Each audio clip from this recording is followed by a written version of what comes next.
Discover the heartbeat of Lexington at the Marriott City Center, your premier downtown destination.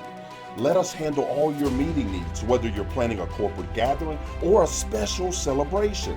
Our elegant, versatile spaces provide the perfect setting for every moment. Don't forget about our great room bar, a perfect spot to stop in after work or before a game to enjoy handcrafted signature cocktails.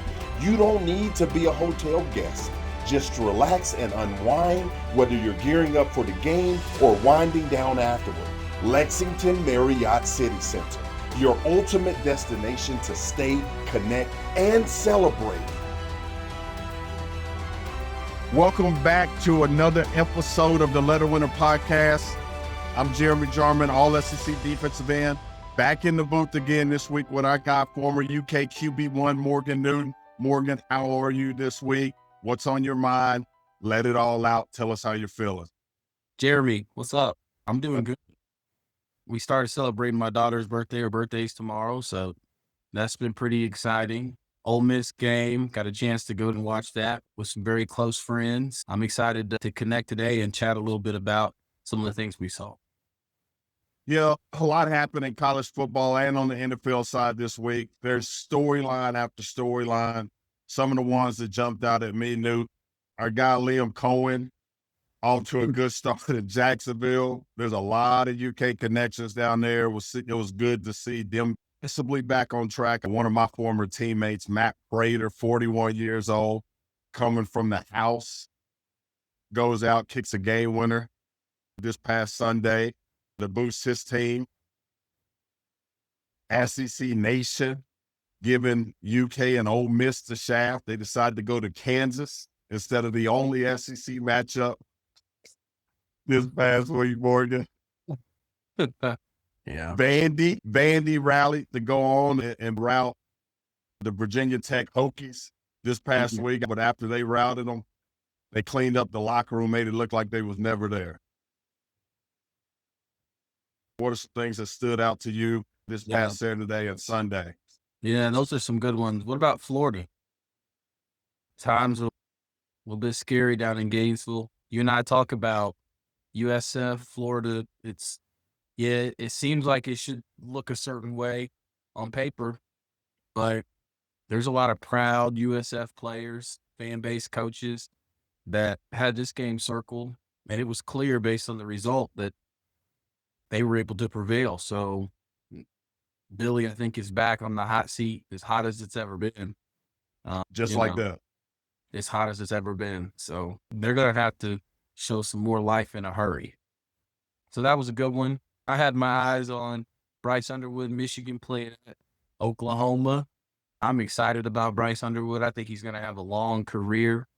But playing at Oklahoma against a Venables defense, that's not easy, right? The week before, we saw Arch Manning playing against a Matt Patricia Ohio State defense as a young player.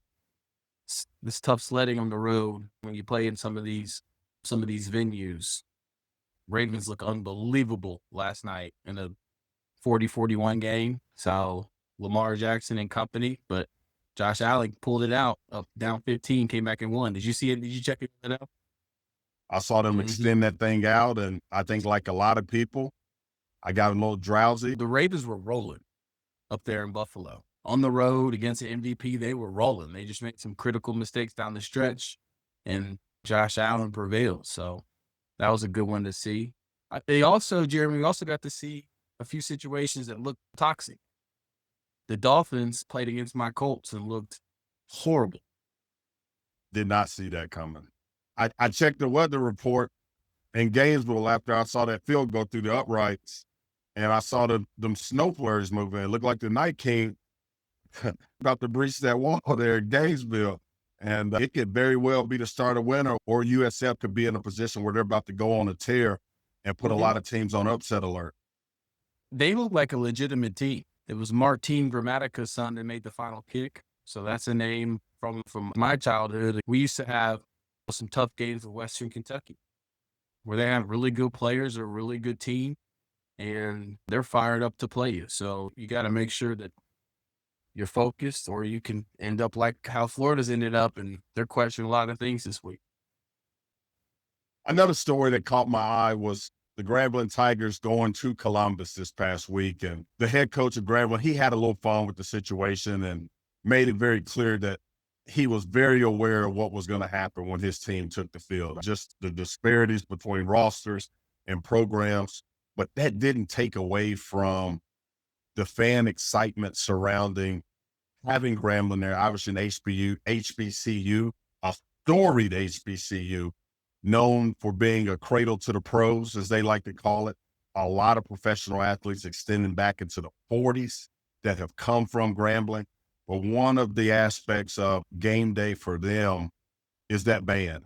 And I saw clips of people, the standing ovations, cheering at halftime, of the Ohio State fan base embracing that, and then also sticking around after the game, Morgan, to enjoy what a lot of people in the HBCU community refer to as the fifth quarter, where the game continues and the bands kind of battle it out, play with each other, but also a little friendly band competition. And for me, growing up in the South, growing up in Memphis specifically, I went to some of those Southern Heritage Classics games, and I got to experience that and see the excitement around that game, the band, and that culture in general.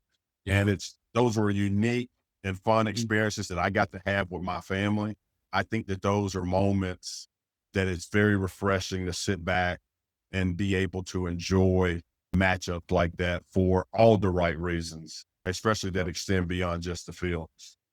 Yeah, I don't know if we've even talked about this, but Grambling's very near and dear to my heart and my family's heart. Both of my parents graduated from Grambling.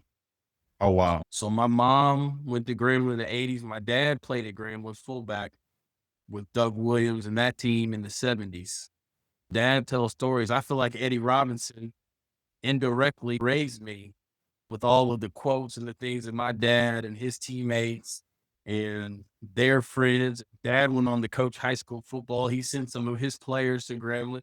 Yeah, in the 70s, 60s, a lot of those professional teams would go down to the HBCUs and recruit those players. All my family's from Louisiana. He went to high school in Indianapolis, but he came back to Louisiana to go to college at Grambling and played football there. And then he met my mom when he was in grad school at Grambling. So I love to see Grambling go and get that kind of exposure, get to really share some of that culture up in Ohio. It's good for the program.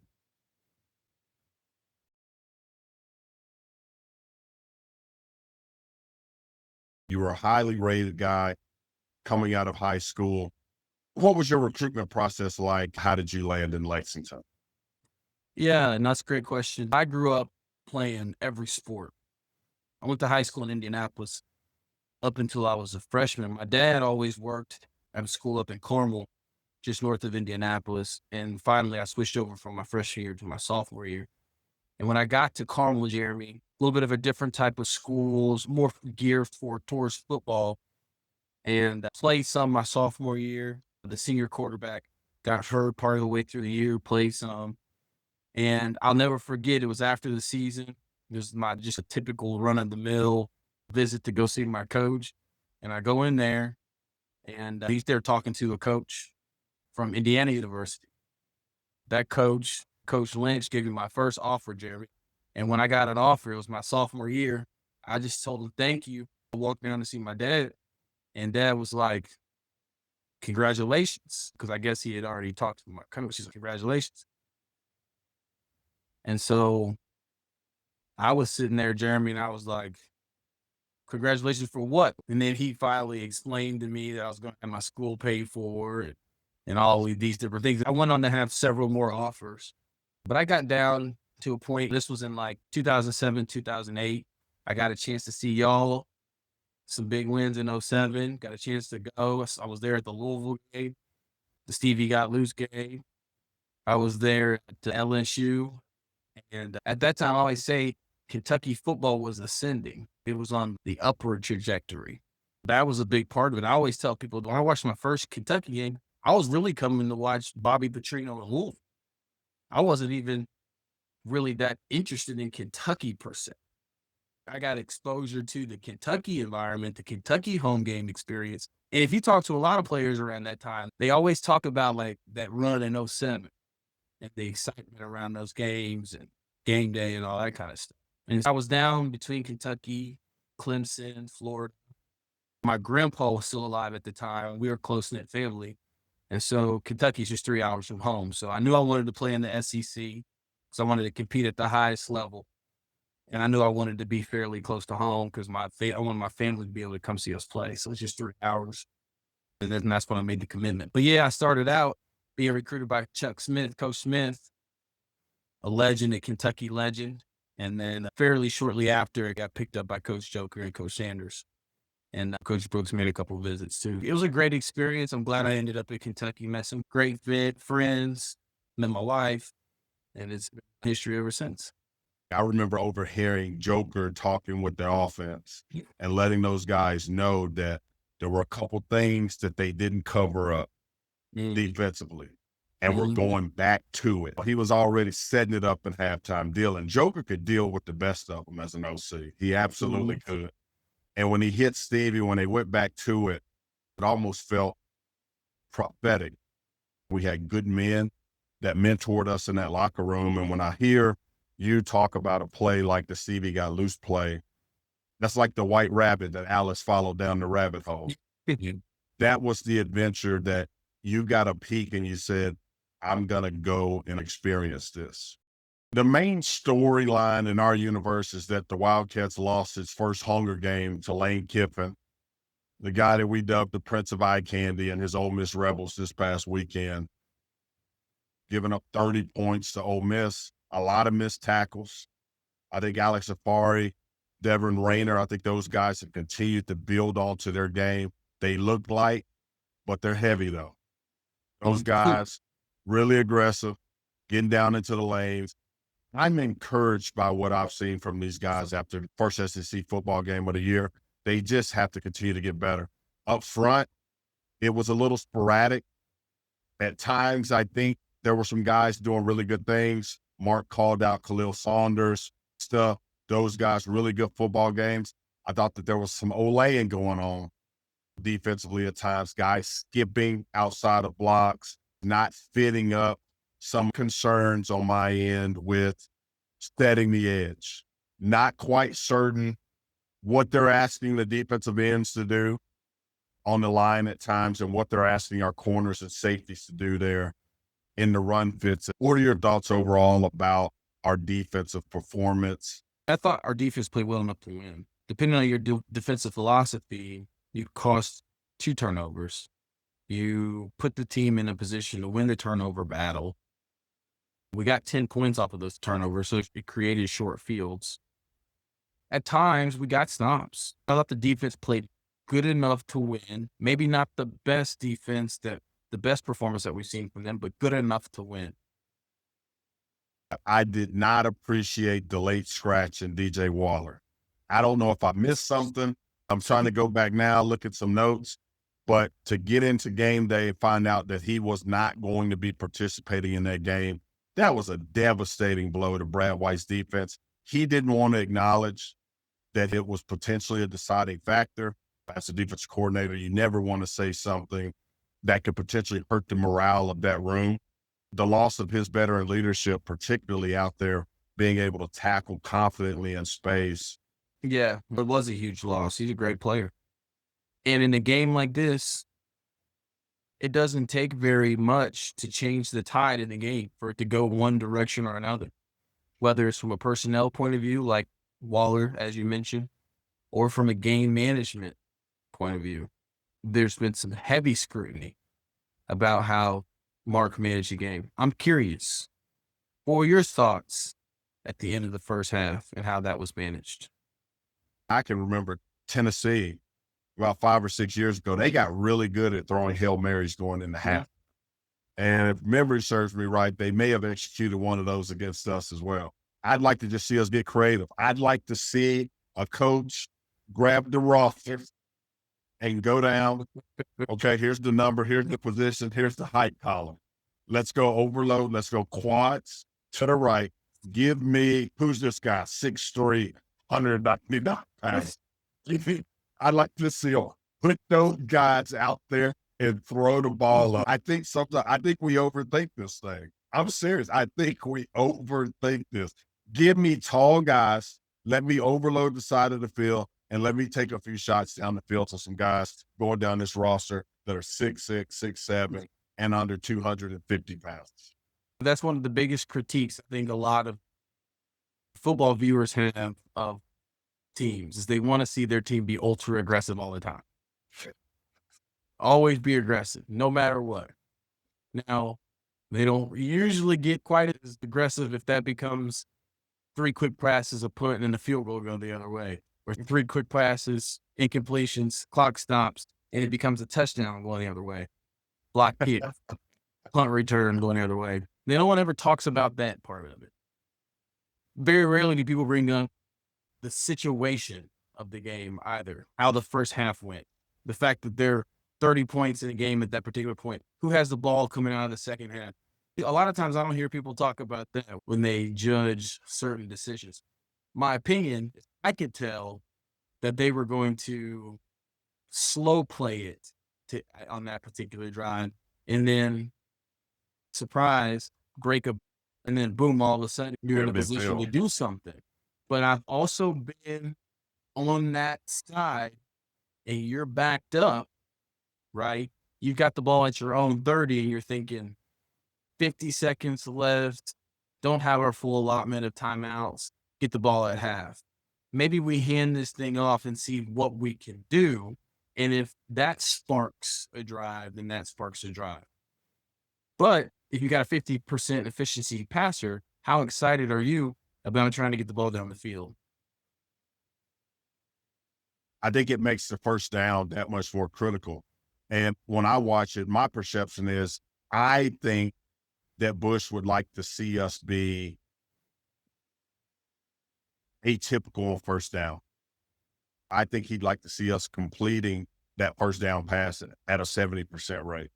If we can get that first pass completed, that 4, 5, 6 yard ball, now that opens us up to really be able to do some things on second and third down, especially when you got an offensive line that's capable and running backs now that are capable of getting you 4 yards. We talk about staying ahead of the chains. And to me, Bush wants to stay ahead by being very efficient with the passing game on first down. And only elite teams are able to do that. Some of the best Georgia teams over the last few seasons were very effective at getting yards on first down, really putting defensive coordinators in conflict of how to defend them on second and third when all they have to do is get 3 or 4 yards to pick up the first down. Okay. Let me shift the gears on you. Let's fast forward to the fourth quarter. We're 4th and 9. There's 8 minutes left. In the fourth quarter, you have your full allotment of timeouts down to 7. What'd you think about that decision to go for it, 4th and 9? I lost my mind. I lost my mind because it goes against everything that Mark Stoops has done over the course of his career. Like when you talk about trends, when you talk about data, me and my wife, we have conversations about, don't talk to me about how you feel about something, like from a policy perspective or Medicaid, whatever it is. What does the data say? And when I'm looking at the data, is it randomized controlled, double-blinded, placebo? Is it gold standard data? Mark Stoops has done that basically one other time. It was last year in Oxford, Mississippi, and he compared it all. I was perplexed by it. I thought something was wrong. And then the second time, the second 4th down, instead of kicking the field, I looked down this time on the sidelines. And you know what I didn't see?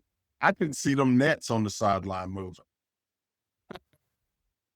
And I knew something was wrong at that point. We didn't have a field goal kicker even practicing kicking balls in the nets. And I really lost my mind. And I'm on social media and I'm trying to figure out what's happened to our kicker. The guy that I've seen kick it from 63, 64 yards like he's Jason Elam. Something's wrong with him.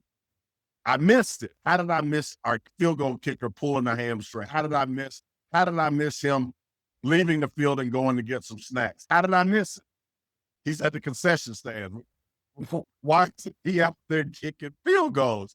I lost my mind. I can't tell you how many guys or gals, people that have asked me about those situations. And I can't tell you how shocked I am, floored, really, about the responses, the sentiments of those people that have brought it up. And how many people are defending going for it on 4th and 9. I know you Show me said the you lost data. your mind. I had to have a come to Jesus with myself and say, maybe football isn't the right game for me. Maybe I've gone crazy. I had to check myself. I couldn't believe all of the people that thought going for it on 4th and 9 was a good decision. I am just baffled by it.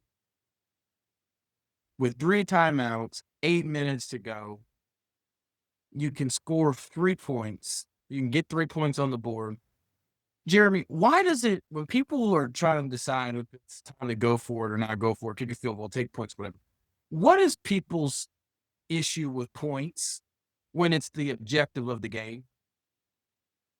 When getting the points is one of the objectives to win the game, why don't people like points? What is the issue with points? When we had 20 points with 8 minutes to go and we had 3 possessions where we could have gotten points, and instead we only got 3 points out of those 3 possessions, and we have decided that that's a good thing. When is not taking points become the way to win a game that you clearly win a game when you have the most points? I can't for the life of me understand it. I can't understand it. Those decisions affect people's health. It's those kind of decisions. And then when you see a ball sail out the back of the end zone, if I were a PCP, primary care physician, I would advise some of my clients to stay home because that was detrimental to my health. And I have pretty good blood pressure. I was at a loss of words. I was stunned. And to hear the reference to a sheet and some data, some algorithms to basically confirm why he made the decision. Look, I am completely fine with entertaining whatever data that people have. But please show it to me. Please show me the data on going for 4th and 9, down 7 with 3 timeouts and 8 minutes to go. Please, I'm hoping that somebody can show me that data. I would love to see that data. No, I'm going to take it a step further. You're absolutely right. Not only show me the data, but the data's got to be SEC specific. Don't show me the full FBS, FCS data. Show me the 4th and 9 SEC data. Because I promise you that data set looks completely different than the FBS one. You remember Oregon, the Chip Kelly offense? You remember when they played the Auburn Tigers? Mm-hmm. Hey, you know what data went out the window? Them 4th and short conversions. Yeah. Show me the SEC data.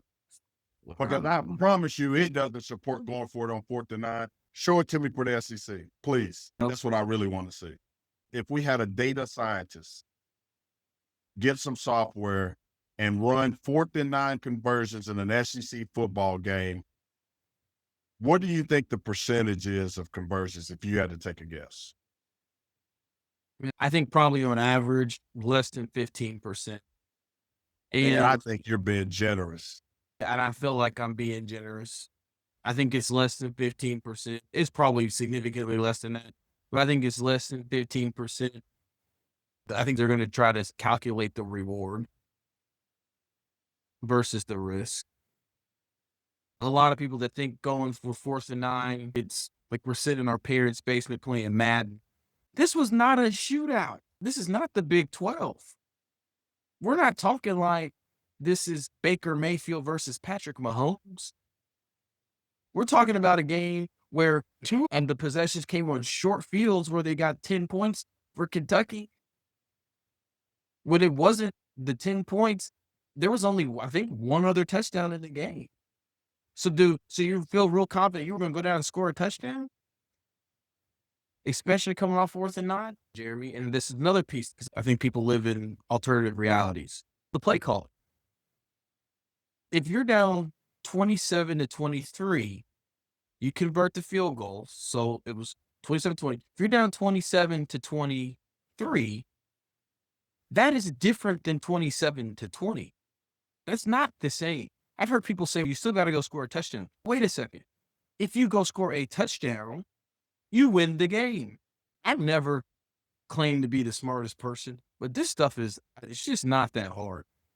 If you kick the field goal, you're 23-27, this touchdown that you got to go score anyways is going to actually put you up 30-27. And at that point, you probably absolutely down 27-23, you go for the 4th and 9. But 27-20, brother, we getting them points. Gotta have the points. Do you think Lane Kiffin is going to call that game differently, up 4 than up 7? Yes. Do you think Bush will call the game differently, the amount of desperation, down 4 than down 7? Yes. Do you think the defensive coordinator up 4 is going to call the defense differently, up 4 versus up 7? Yes. Anybody that knows and has been a part of the play call and been a part of those games knows that being up 7 and up 4 are not the same. It's not the same thing. And anybody that talks about and acts as if it's the same thing, you are absolutely insane. Like you said, it's not good for our health to have people promoting that. That is bad ball. Bad. Math 108R is where I stopped at. I got 3 degrees, math 108R. That's where I stopped.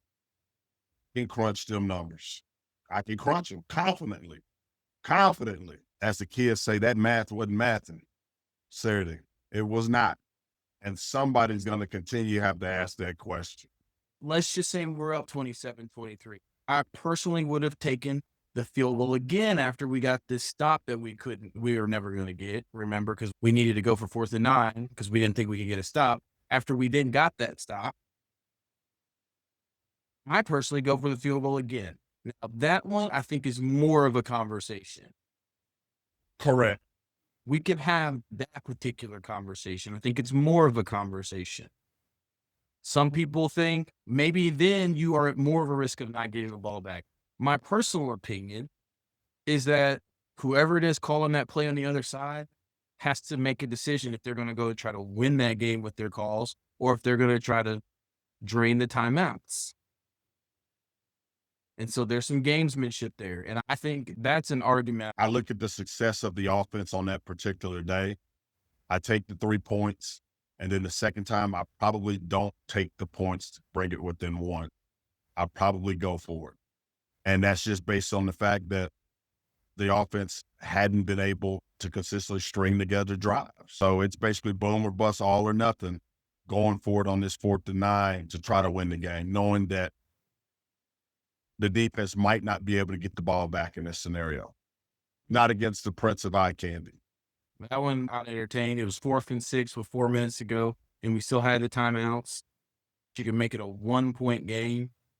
You may not get the ball back. Oh, by the way, we did get the ball back. But that one I'll entertain. Now, fast forward, you've had the opportunity to spend time with Cutter Boley behind the scenes. He has decided to go down this same rabbit hole that you did.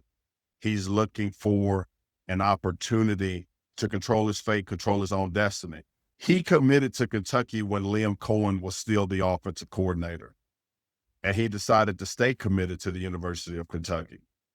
Talk to me about the pathway that Cutter has chosen and essentially what's at stake for him as he potentially prepares to take over as QB1 against Eastern Michigan this weekend. I got a chance to work with Cutter going into his junior season. He transferred over to the school I coach at LCA. And you're talking about a kid that was coming from a triple option offense, a wing T type offense in LaRue County.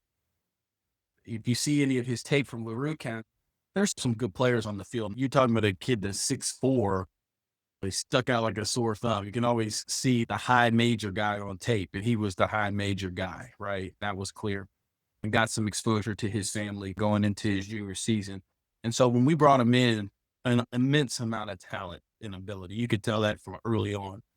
Still had some strengthening to do, still had some refinement to do, but could flat throw it and was tough as nails. I'll never forget his junior season. We played Christian Academy at Louisville. We were challenged a little bit with 2A school, challenged a little bit up front. And Cutter stood in there, took some hits in that game. And that was a crucial part of our evaluation of him to see if he could hold up physically and play this sport and see if he could handle that. But his junior year, the offer started raining in. It was schools calling from all over the country, trying to court his services. Made TAC here in Lexington busy. All the private airplanes flying in to see Cutter Boley. The Boleys are a Kentucky family. They're from LaRue County, mostly around that area. Sister's a basketball player, brother's a football player, have great roots in that part of the state. And so Kentucky for him was always a place that he had on his radar because they're a Kentucky family. But during that time, remember, Liam left and came back. And so he wasn't really recruited that heavily from Kentucky until Liam came back. Yep. And Rich wasn't really recruiting him all that heavily. But the recruiting intensified with Kentucky when Liam came back. That's a key part of Cutter's recruitment. And so when Liam came back, they hit it off. They had a good relationship through the recruiting process. It was a match that the Boleys really wanted to partake in. Was there like a service where Liam, he swipes left, swipes based on throws? Like, how does that work? I think every quarterback coach, play caller has their own evaluation process.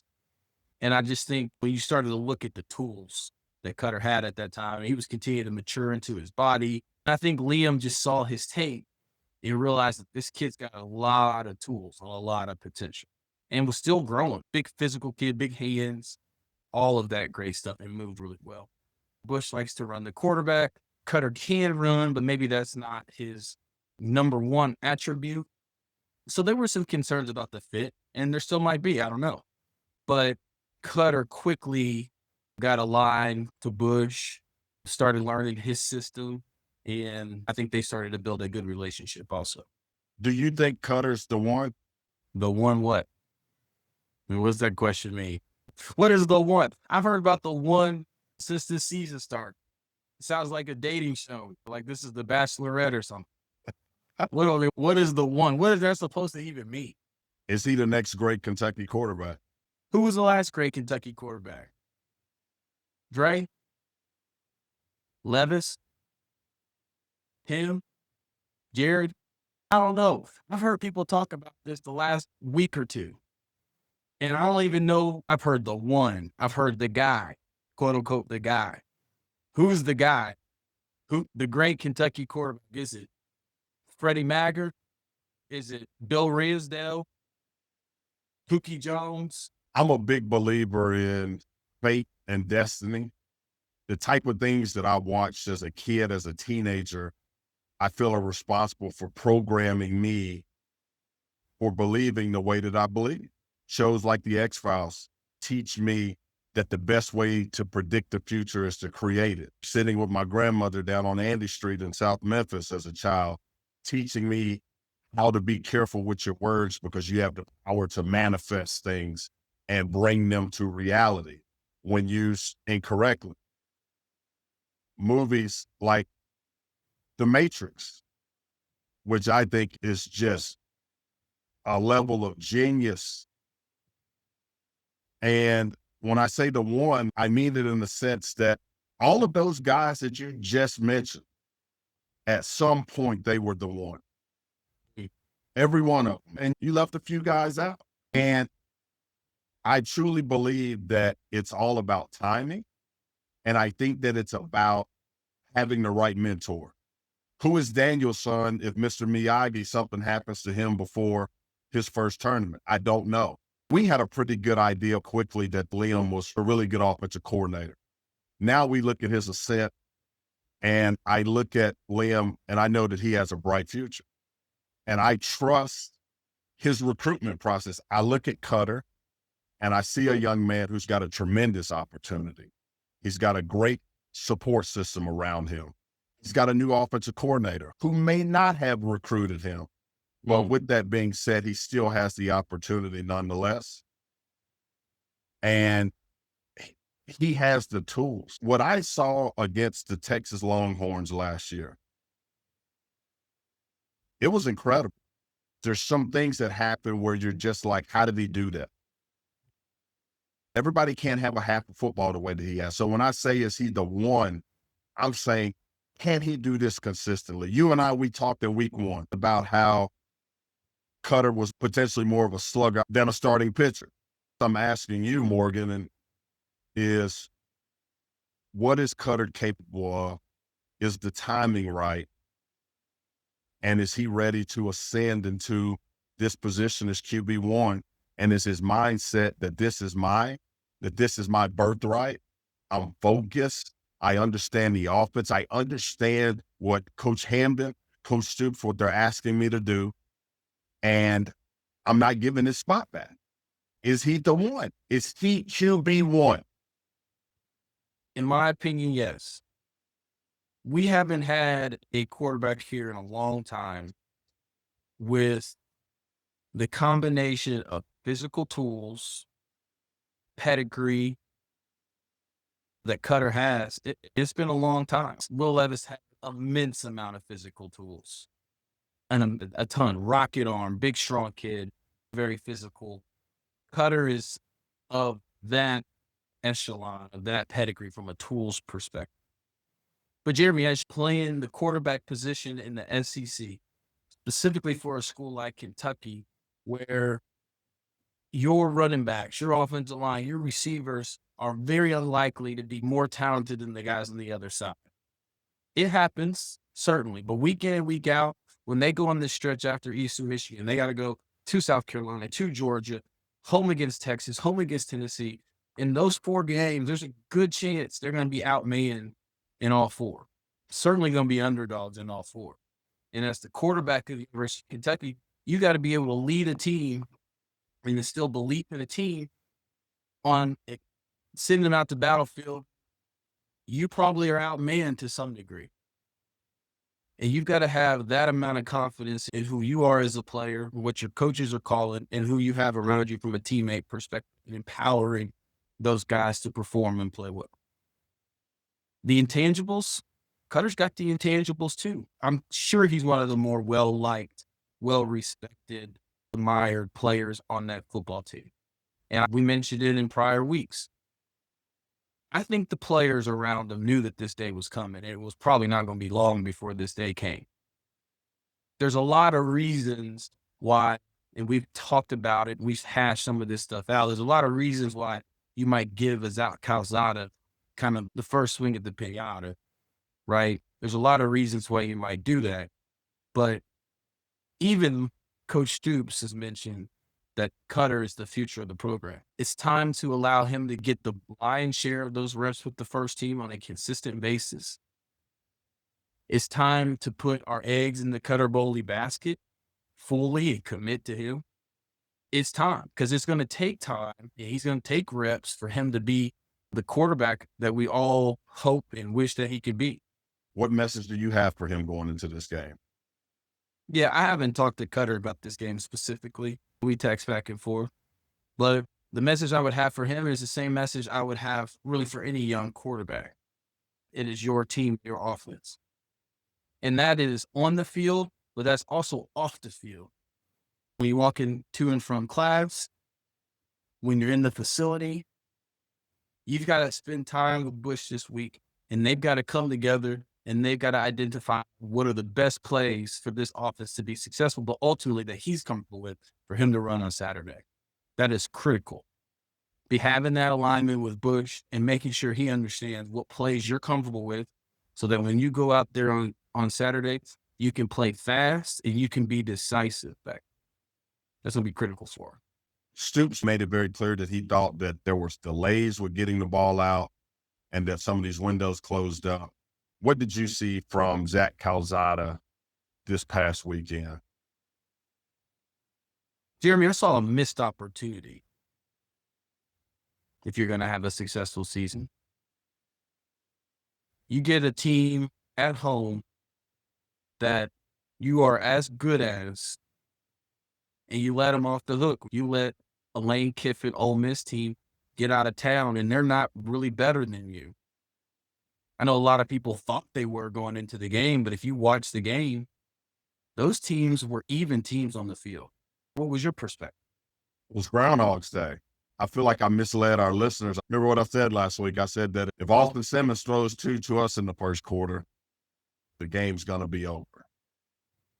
And our inability to capitalize on short fields, despite there being improvements in so many areas of the game.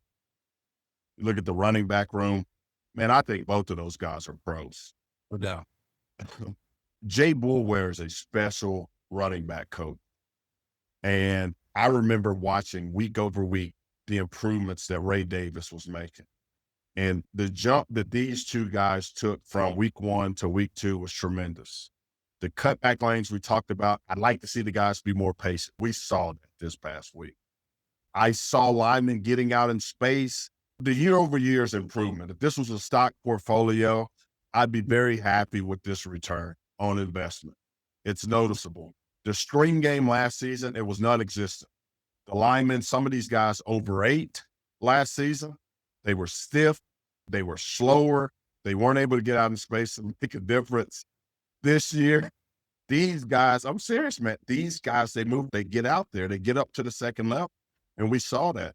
Bush probably called 5 or 6 screenplays. They were, for the most part, they were very effective play calls. His timing on them, wide receiver screens, running back screens. It's just noticeable. However, what's really noticeable is the inconsistent quarterback play. Sometimes he put the ball on the money, right? Guys dropped the football. There were a lot of overthrows and underthrows. Mm-hmm. The frustration, I can tell you when Stoops was done with. I can tell you the exact play where Stoops probably said, to his credit, he said in the press conference, he just said, I'm ready to see Cutter. Mm-hmm. I'm ready to see him.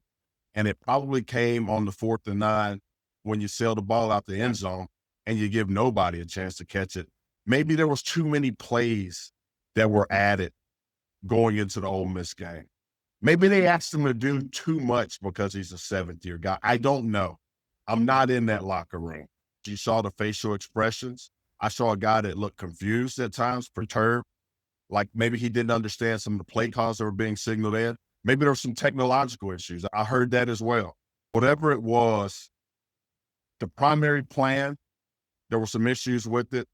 Some of the backup processes, there seemed to be some issues with that as well. Yeah. Yeah, I think you're right. There's a lot to talk about and dissect there. I've listened to you say, I'm ready to see Cutter. And I just think about growing up and hearing my parents talk about when they were ready for certain things to happen around the house, ready for you to step up, ready for you to take the trash out, ready for you to do your homework without asking. And that messaging, I'm ready, is a way of saying, I'm tired of what I've been seeing, what I've been experiencing. And I think that's a way to interpret I'm ready. And I think there's a lot of people that are ready for something different. I think coaches, players, fans, alumni, I think there's a lot of people ready to see something else. Zach came to our university to represent our university and play the position and really do the best that he could do. The facts are that game 1, we talked about it, 10 for 23 for 85 yards against a MAC team. Game 2 gets 149 yards. Most come on a double move play up the right side, but another 15 for 30, 15 for 31 type game, 50% completions. We just have seen a lot of average quarterback play in these first 2 weeks against teams that frankly are not going to be as good as the teams that we've got to play this year. And so I think when you look at the outlook of the quarterback position for Kentucky, you've invested in this 25, I think he's 25-year-old quarterback. If he was the answer, it probably would have come to fruition long before now. Most of the 25-year-olds I know that are the guy or the answer, they played on Sunday. They didn't play on Saturday when they get to be 25. Now, the other thing I want to say is this, and I don't know this for a fact, but it appeared to me that Zach got hurt in the game as well. So I'm always careful when we want to turn the page on a guy off of injury, because I do think that's an important factor. Yeah, I agree. I think that factors into some degree. Especially if it's the throwing shoulder. He admitted that it was the opposite shoulder. What role in the quarterback's mechanics does the non-throwing shoulder play? It doesn't play a lot. It does play how you defend yourself and protect yourself on sacks and when you're running and things of that nature. Sometimes injuries become a catalyst for change. And organizations, staffs, so on and so forth, use an injury to make some changes and some shifts. And it wouldn't surprise me if that was the case here to some degree. I had a coach that would ask guys, he'd say, do you know what pressure is? Does anybody in the room feel any pressure? And his definition of pressure is when I'm asking you to do something that you're incapable of doing. And then he posed the question again, does anybody feel any pressure in the room? And I guess the question I have for you is, are there any indicators that you've seen through the first 2 weeks? Bush Hamdan may be asking our quarterbacks to do things that they're incapable of doing consistently. Jeremy, it's a great question. And disclaimer, I'm not in those quarterback meeting rooms. I'm not in those offensive game planning rooms or any of that. I've been in all those rooms before, but I'm not in them today. And one of the things you and I often talk about, and I talk about this with the guys that I coach, number one, quarterbacks have to have rules. If they don't have rules, you can't evaluate them. Point blank, period. You see a quarterback drop back, everybody in the stands saying, that guy's wide open, that guy's wide open. His eyes may not have ever been designed to be on that guy at that specific point in time for him to throw it there. Although everybody in the stands think they should have thrown it to this guy on a play. If they don't throw it to that guy, sometimes it's because his eyes aren't supposed to be there. Right? And so that's one of the things about quarterback play that's very unique. It is highly scrutinized, highly critical position that he is being taught to play and aided to play by his quarterback coach and offensive coordinators. The second thing is, if you've played a lot of football, been around a lot of football, you can, from an observant standpoint, you can look and see how the operation looks too. You could tell that they were struggling to get the plays in, and they were having some challenges late in the play clock. And there was a lot of people looking over to the sideline, uncertain of what the play was, uncertain of what the fresh formation was. And it was taken to the very end to get some of these plays on. Yeah. So certainly, I feel like there is an indicator that whether it's for the quarterback or for the offense in general, that they were having a challenge applying the game plan to reality in the moment. That was clear. And that's one of those things that may not change all that much by changing the quarterback. The operation doesn't really have anything at the college level to do with the quarterback. It has a lot to do with the offensive coordinator, what the offensive coaches are putting on the quarterback to do, how they're preparing the quarterback and the offense in practice. So, Morgan, we talked about time of possession being a measurement. We wanted to be on the positive side. We outpossessed Ole Miss by about 5 minutes.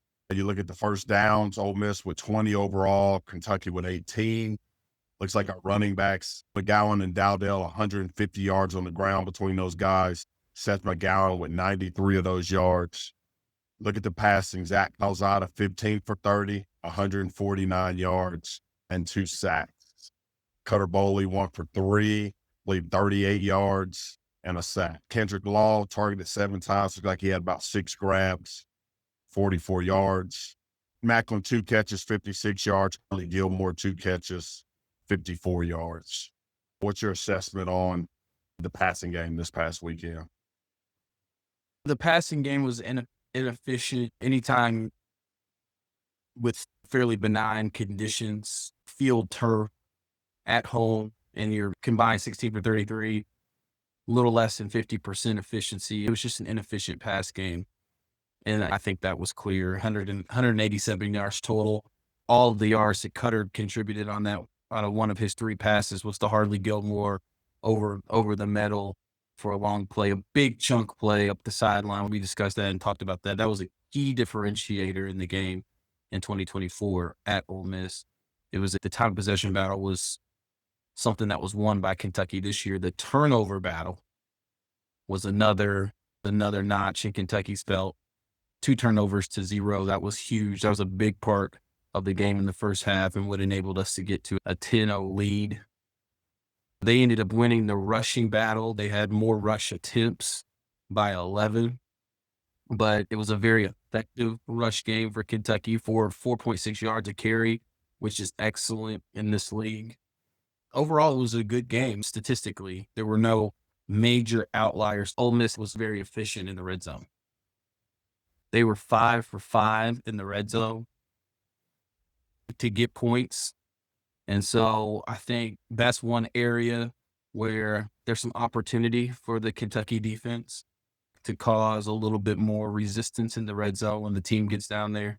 And I think that might have attributed to some of the second half decisions, fourth quarter decisions on going for it on 4th down, 4th and 9 towards the end. Maybe there was some concern over whether we were going to be able to get the timely stop and get them off the field.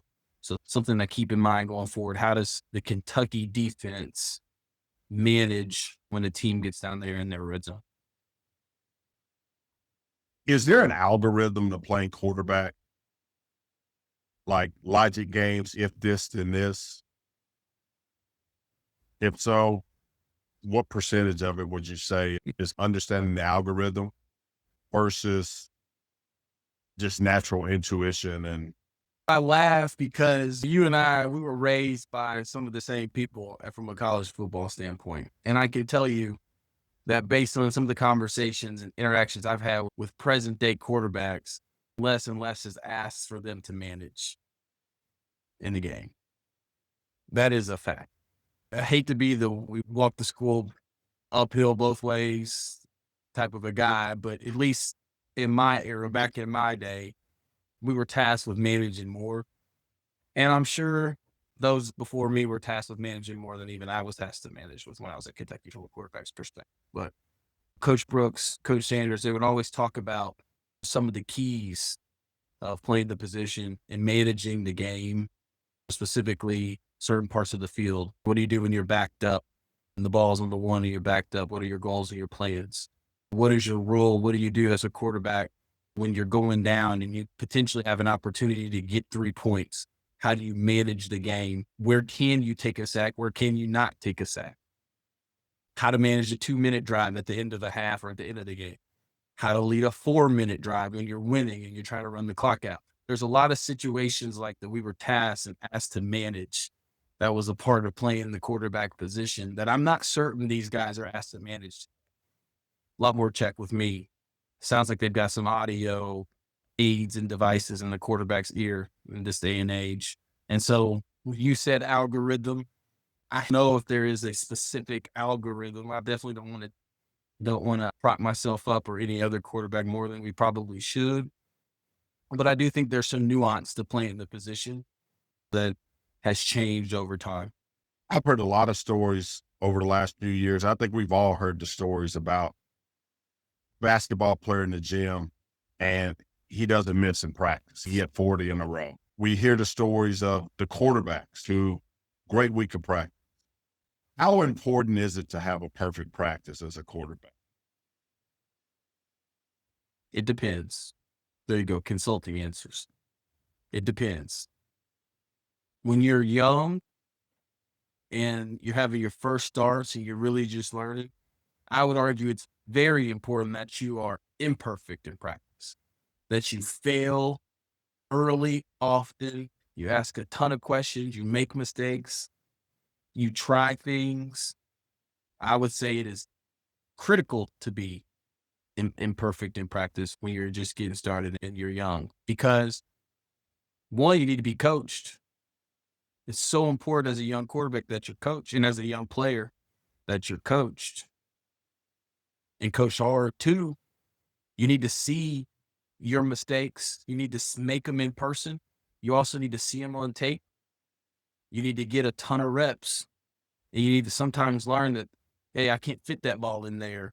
Or, hey, I can't run this particular run scheme into this. Or this concept doesn't work against that coverage. Or Eric Berry on that other side, Tyrann Mathieu on that other side is really good. Or Stephon Gilmore, he plays the corner this way. Joe Hayden plays the corner this way. It's critical when you're playing in practice and you get to play against elite talent to make some mistakes before you make them on Saturday. It's a critical component. But I would say, Jeremy, as you get older and more mature and more experienced, you want to see improvement in how you practice and the success you have in practice. You want to see that efficiency go up. You want to see the practice become less about the quarterback and more about empowering the others around you. That takes a lot of time. Maybe in certain instances, it takes months to do it. Why was a guy like Johnny Manziel extremely successful in college despite not being as committed to the game as other quarterbacks? My opinion, lightning in a bottle, talent, great talent. My goodness. A Hall of Fame, who's proven to be a Hall of Fame wide receiver, a very hot coach in Kevin Sumlin, who was on fire, just as charismatic as Johnny Manziel during that time. I'll never forget when Johnny Football exploded on the scene. I was still in college. It was towards the end of my career. And I remember watching him on TV and watching them play Alabama. He broke all the rules, all the quarterback rules, and not even Saban and those defensive masterminds on that side of the field could handle his athleticism, his playmaking ability, so on and so forth. Yeah, Johnny Football was a special player. I had a chance this past weekend to sit with some of the, let's say, some of the upper brass at UK and enjoy the Ole Miss football game. And as a healthcare professional, the conversation started off very much healthcare. It was an invitation to come in and talk healthcare policy, talk about challenges, trends that we're seeing in Louisville. And that conversation, I enjoyed it, Morgan. It was a great conversation. And the conversation that transitioned over to the football side, and I fielded some pretty high-level questions that some upper management had. And I had to remind them that I'm not on this board. I'm not on any of these boards. I don't know why you guys are asking me for my opinions, but since you are, I'll give them to you. So somebody asked the question, Morgan, and it was a genuine question. And I think one of the things that really amazes me is that the upper administration at UK on the academic side and also on the healthcare side, they are genuinely intrigued and invested in supporting UK football. And they asked me about ideas to further that support, ideas surrounding NIL, how to be competitive, how to create a culture, create something unique in Kentucky that can't be rivaled in other places. And I reminded them about the K Club. I reminded them about the K House, right? And how that is a recruiting advantage, that we're the only Power 4 program in college football that has a property like that located next to the facility. I shared with them some of the plans and visions as the president, what I have for that organization and how we're going to make a bigger impact on the Lexington community and the state at large. They also asked me about funds and how do you build a sustainable infrastructure. I made a statement that I think made some people very uncomfortable. And the statement that I made is I said, I'd look to sever any contract with the swoosh. Whoa. And Whoa. I sat there in silence for a little bit and I just kind of looked at their faces. And then I walked it back. And I said, but those things have to be considered. And I said, every deal, every contract on campus has to be reconsidered. And I said, Kentucky companies to be considered to come in and fill some of these voids. I used the swoosh as an example. I would not entertain any idea whatsoever of putting our guys in any gear aside from that. I said, I've worn a lot of different gear over the years. I tried a lot of different companies' cleats before I settled on the swoosh as a player. I said, but that has to be the thinking. That has to be the thought process. Is that you're going to consider every company, right? And you're going to take some of those things into account. And I think that really opened up and facilitated more genuine dialogue around exactly just kind of those thoughts that I share. Yeah. No, your point's taken. When you said the swoosh, I was a little bit like, you got to leave our swooshes alone, because you could touch a lot of things, but don't touch the swoosh. But your point's well taken. Kentucky is in a unique position, a position when our alumni base is not littered with billionaires like many of the teams that we've got to compete against alumni bases are. Now, that doesn't mean that you can't be successful because you don't have a whole host of billionaires to pull from. But you do have to get creative on how you go and procure resources to drive the football program forward. The basketball program too.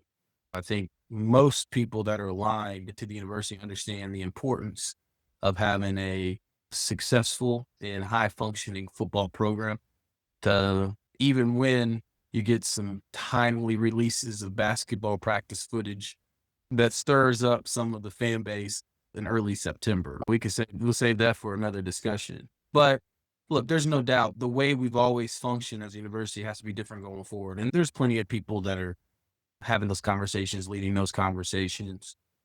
Mr. Barnhart, he's tasked with driving some of that forward from a leadership standpoint. And although very conservative, he's always led that program. And we've had great success over the years. But you and I both know the way we've done it the last 20 years isn't going to be what it looks like in the next 20.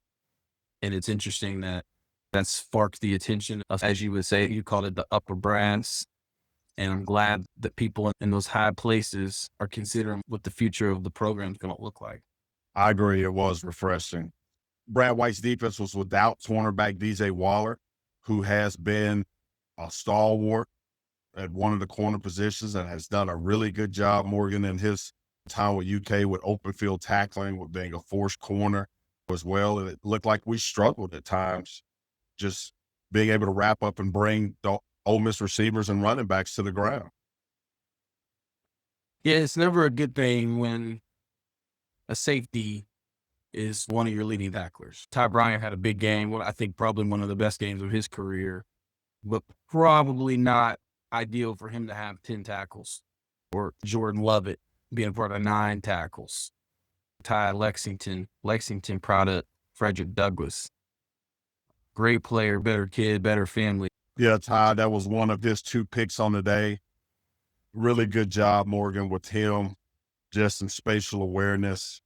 Just not enough to basically be able to lift this Kentucky defense to be able to pull off the upset 2 years in a row against Ole Miss.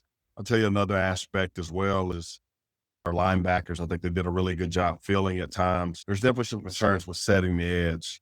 You're not quite sure what they're asking at times, some of the defensive ends to do and some of the corners to do, and setting the edge to keep things from bouncing outside. I think moving forward, we're going to see teams really look to attack us in some of those areas. Lacey, number 5, had a very productive day on the ground, 138 yards and a touchdown.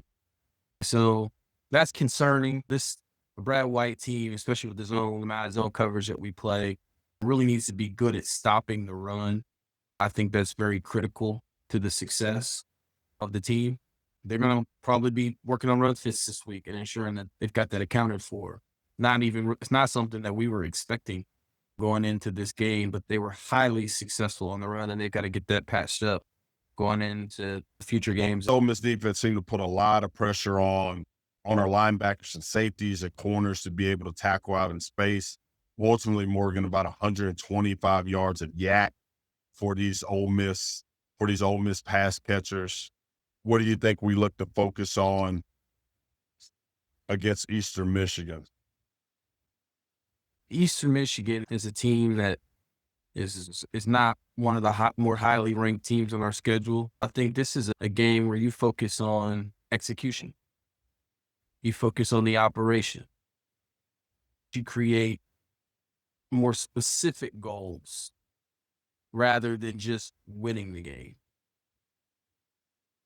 You've got to really hone in on certain aspects of the game that are going to carry you forward, gaining a rhythm in the pass game, going from being a team that's 50% completion to 65, 70, 75% completion. This needs to be a more efficient game offensively, but also a game where we continue to create turnovers defensively and limit the run game, stop the run game early defensively. It's critical for that to get ready for the stretch run. What are some of the things you would focus on if you were running the show? I'm buying it all. Specific goals. Number one goal, if I'm Brad White, is let's go get a shutout. You challenge your guys to have that type of run defense that they had in week 1. Let's hold them under 50. Let's really challenge those guys to go out there and do something outlandish. Now, with that being said, specifically, you know that this is another opportunity for you to get some guys more extended minutes that weren't able to play as much in the Ole Miss game, to see if there's been improvement from week 1 to week 3. I do expect to see a lot of players play, guys that you're going to have to lean on them because you do have a slate that's up ahead where guys are going to get banged up. So you want to have some pitch counts out there. You know what guys like Ty Bryant can do. I know what Ty Bryant probably feels like this week after 10 tackles, 2 interceptions, coming down and feeling on guys like Lacey this past week. We're probably going to put a guy like Bryant on the pitch count. Who's next? Lil Founders? What he's seen, what that guy has put on tape through the first few weeks, I know what he's capable of. I can look at a little bit of this film on Eastern Michigan, and there's a few positions where I can honestly say I'm not sure putting our starter out there this week if this is iron sharpening iron. Maybe for a few snaps, maybe for a few reps, because there's some cardio, there's some conditioning out there that needs to be had as well for some of these guys. I went point and clear being one of these guys. Don't want to see McGowan in there in the fourth quarter. I think the guys got to do their part too with that, really take care of business early and often to create opportunities. And based on the new red shirt rules, this is a great opportunity to get some guys some experience and get them some exposure. The other unique thing, we often talk about scheduling. So you look at where the bye weeks land, and then you also look at the 4 quarters of the season, breaking down the season into 3-game increments. This is the last game of that first quarter. So it's critical to get some things accomplished this week, going into a bye week and prep for the meat of the SEC schedule as healthy as possible. If you can be healthy going into that stretch, that is going to be critical. I ran into Scott Boley a couple Fridays ago there in Lexington, and anytime I see Scott, I always enjoy talking to him. Being QB1 could very well be Cutter's birthright here at UK, but one of the things that biblical precedence teaches us is that we don't always get to receive what may be meant for us for a lot of reasons, right? Yeah. Different stories, different tribes, different clans, different reasons. Unworthiness, parental failure, awful family dynamics, people trying to make things fit the way that they want them to fit versus the way that they're designed to fit. I suspect for a lot of players, it's probably the condition of your character and your heart when that opportunity presents itself. You get one chance to start for the first time, right? And for most people, myself included, sometimes you take that for granted, that first start. Hey, I'm starting. Maybe you're starting because of attrition versus because you went and you outworked and outperformed the guy in front of you. But you have to be ready to seize that moment. Yeah. And as a young player, you have to be willing to make sacrifices, cut things out of your life, excise them from your life. Make football the main thing. Make it the priority. If you're in a fraternity, tell your frat brothers, hey, I'll see you in the spring. Okay. It's about priorities. And this is the part for Cutter. I don't know him personally. I've met him, but as far as what his after-school activities look like, I have no idea, nor do I care. But I hope that he is in a position where he has a support system and he understands what's at stake for him. And I wish him well in his pursuits here, Morgan. I'm excited for him to have the opportunity to lean into this and just have fun.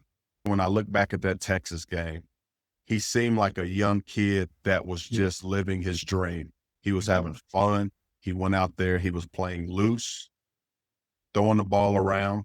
They came up short, but he showed that flash. And I think for him, and I think for our fan base, if I could talk to our fans, is that being the one, I don't expect him to step into this role against Eastern Michigan this weekend and throw for 600 yards and 10 touchdowns.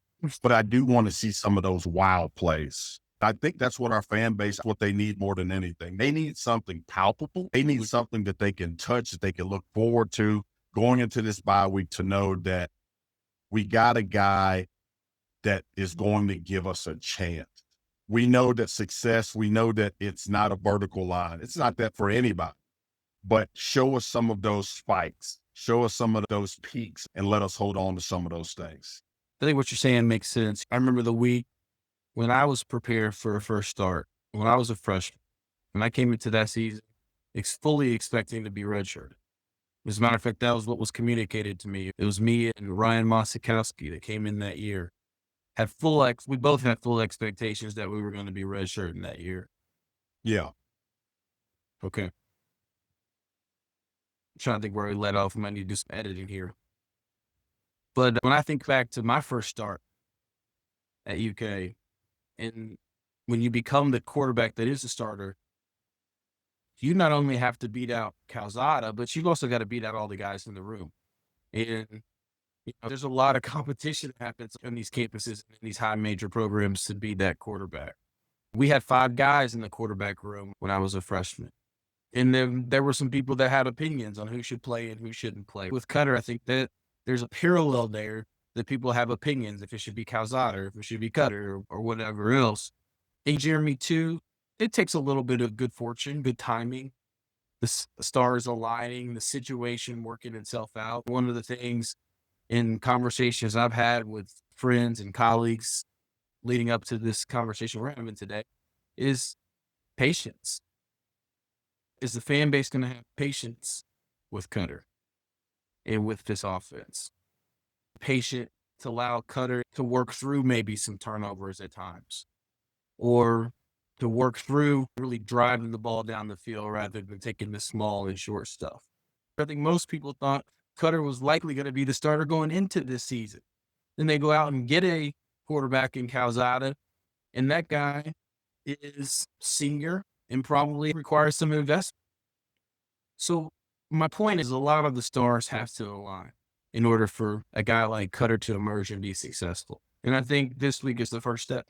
Morgan, I was really impressed with the ground game this past week. I thought Dowdell, McGowan, I thought those guys ran the ball really well, but I also thought they blocked. There were several plays where they were involved in the blocking. Caddis, the tight ends, they continue to block extremely well. The interior guys and the tackles, the offensive line, this offensive line looks legitimate to me. It really does.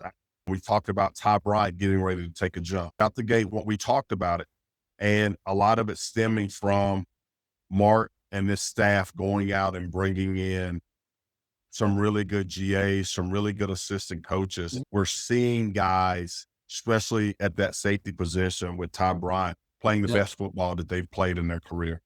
You think about a guy like Ty, who reclassified and eventually got an offer to play at Kentucky, a Lexington kid. We actually coached against him in high school. He was on a team that had 4 or 5 high major players on it. He was the guy that gave us the most issues on that team. And I knew he was going to end up being an impact player in college. So you talk about a guy that finds his way on the University of Kentucky team, waits his turn, and eventually becomes an important fixture on that defense and a leader for that team. It's really great to see that. Mark deserves maybe some criticism for how he's managed the game in certain scenarios. But in my opinion, what he doesn't deserve criticism for is the personnel. The personnel has us in a position where we weren't sure if this was a team that was going to win 4 games. Kudos to Mark and his staff and those that were out identifying talent and seeing shifts in the needs and addressing those needs. Because to your point, that running back room looks good. The offensive line room looks good. Maybe we don't have the dynamic playmaker outside, but we've got competent receivers. This defense appears to have really good players at all three levels. I think the personnel is better than what people expect. And I think it's put us in a position that we feel like we can go and compete every week. Do you have any play calling experience? No. Other than changing some plays as a quarterback. But as an offensive play caller, no. So last year I coached my son's 4U soccer team. It was a humbling experience, having to literally get down on their level, to communicate. Before the games, you get a little practice session in, you're facilitating passing and communication and the rules. And it reminded me, Morgan, of the only football play calling experience that I had, our football, American football. And I coached the 80 Pie Flag football team in college. And when I tell you, that was an enjoyable experience as well, putting together game plans. We ran a lot of trips. We would do some overload with our offensive line, ship them to the side. We do some quads as well. Until the referees took that from us and started calling some illegal formations and basically banned some of the plays. But aside from that, I think Bush, I really do think that he's dialing up and calling the best plays that he can with our personnel. And he's continuing to try to facilitate it. There has to be better execution at the quarterback position. I don't think anybody's in disagreement about that. It's mandatory. Are there some other ways that Bush could assist and aid our quarterbacks settling into a rhythm to get the offense rolling earlier? Jeremy, it's a great question. I think a lot of times it depends on who you are offensively, what's your offensive identity, who you decide your offensive identity is based on, like you said, the personnel, based on the quarterback you have, and the play caller. What do you think our identity is through this point in the season? I don't know. I think part of our identity is we're a very good zone running team. We can run the football effectively with our big guys, zone blocking, gap over. I think that's something that's proven to be very successful. So then how do you layer it from there is a task that Bush has in this offensive staff. Where do you take it from there? The quarterback's married to the play caller, offense coordinator, coach, whomever it ends up being. That marriage between the quarterback and play caller has to be fully intact. They've got to be kindred spirits offensively. Equally yoked. They've got to be equally yoked offensively. If they're not, Jeremy, it doesn't work. The quarterback and the play caller have to be tight. And it doesn't start on Saturdays. They got to be tight starting on Sunday afternoon when you're watching the tape and you're putting the game plan together for the next week. They want to have the utmost confidence that quarterback can execute whatever the vision is for that play. When you say a quarterback should be involved in the game plan, what does that mean? Does that mean saying, hey, coach, I think I see something here that we can take advantage of? Or does that mean, coach, I like what your thought process is here. I can do that? Yeah, I think it varies based on experience. It varies. When you become a highly experienced player and one that's seen some things from a coverage standpoint, from a front standpoint, blitzes, red zone, third down, all of the things that you do prep for a game week, and you've seen enough, and you can start making some recommendations based on what you've seen when you watch the tape. You want to be a part of that process early on because you can understand the why you're doing certain things. Why are we sending this emotion? Why are we putting the formation into the boundary? It's important that the quarterback understands why you're doing it because he can time up those shifts accordingly. He can distribute the ball and be the point guard that you want him to be. Morgan, through the first two games, Eastern Michigan is giving up over 300 yards rushing and over 230 yards through the air. 2 losses, first being to Texas State last Saturday. Devastating loss for their program as they were upset by Long Island University 28-23, an FCS team at home in Ypsilanti, Michigan. What are your thoughts on this Eastern Michigan game? What should be the goals from the top down for the Kentucky football team going into the bye week after this week? Pass game efficiency. Do you want to see a high completion percentage? 70 plus, ideally. Can we create some explosive plays offensively? How many 20-yard plus plays can we create offensively? Getting people involved. Kendrick Law, Macklin, Hardley Gilmore, Willie Rodriguez, Ferrier, Quisenberry, others. How can they get those guys involved and get those guys to be part of the game plan? With the injury to Calzada, do you look to get Bo Allen some playing time this week? Maybe. I think depending on where you are in the game and really protecting your future, you still got to go win the game. And you still want to see some things from the team. But I think, like we had alluded to, there's maybe certain guys that it makes sense to play and certain guys to make them spectators. I think that's something that's going to be on their mind. What do you do when the blueprint and the model, they don't match? I can't imagine the frustrations that you have to have when the reports are coming out of practices that these practices are very crisp, very clean, high completion percentages. And then we get to games and the model and the blueprint, they just don't match.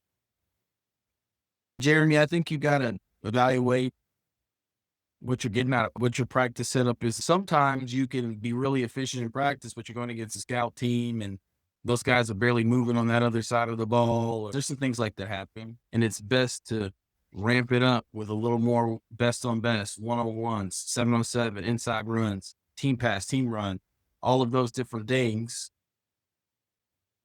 I can think back being a young player, Morgan, and being one of those scout team guys getting yelled at because I put my hand up and I batted a pass down. And now that's a play that the first team or the second team that they don't get back because these sessions, they're scripted, they're timed, and it's considered a waste of a play if a scout team player has a successful PBU or something like that. And I suspect that you could go back to the Leary year, and if the scout team players were able to potentially have been more disruptive, especially the defensive linemen by putting their hands up, maybe we would have known that throwing into the middle of the defense would have been a limitation. Right. Yeah, you know how it goes. The grad assistants and they're drawing up cards that they're going to show up to the scout team in practice. And so if you've seen that same defense card over the course of 3 practices, you're going to get pretty good at going against that look. I just think you've got to find the right balance from a practice perspective. From a game perspective, some of the best staffs make adjustments and they make them quickly and they don't have to wait. They don't have to wait until halftime to make those adjustments. They can do them on the fly. How important is the offensive performance and the quarterback performance this week in regards to keeping the fan base engaged and looking forward to this October home slate after the bye week? It's a strange setup, and it's a dangerous setup for Kentucky. It just is. You've got Eastern Michigan, who's going to come in. That's probably not going to be your most well-attended game just based on the perceived competitiveness of a game like that. Then you got a bye week, and you go to South Carolina, to Georgia. 2 very difficult places to win. We haven't won down in South Carolina in some time or Georgia in some time. And so if you come back home and you're 2-3 and you're going to come back home and play Texas, there's a lot of people I know that are asking for tickets to watch the Texas Longhorns at home today. But will it be that way in 3 weeks? I don't know. A lot of that's going to depend on our performances. People are getting ready for Keeneland, so there's going to be some competing priorities. Going to be more night games because of Keeneland. Is there going to be enough energy left to cheer on the Cats late in the day? And then basketball's right around the corner. It was a really good environment against Ole Miss. It's going to require some strong performances in some tough road environments in order for that support to sustain itself. Morgan, thanks for your time and insights today. And to all our listeners, thanks for tuning in to another episode of the Letterwinner podcast. I'm Jeremy Jarmon. Have a great weekend. Go Cats.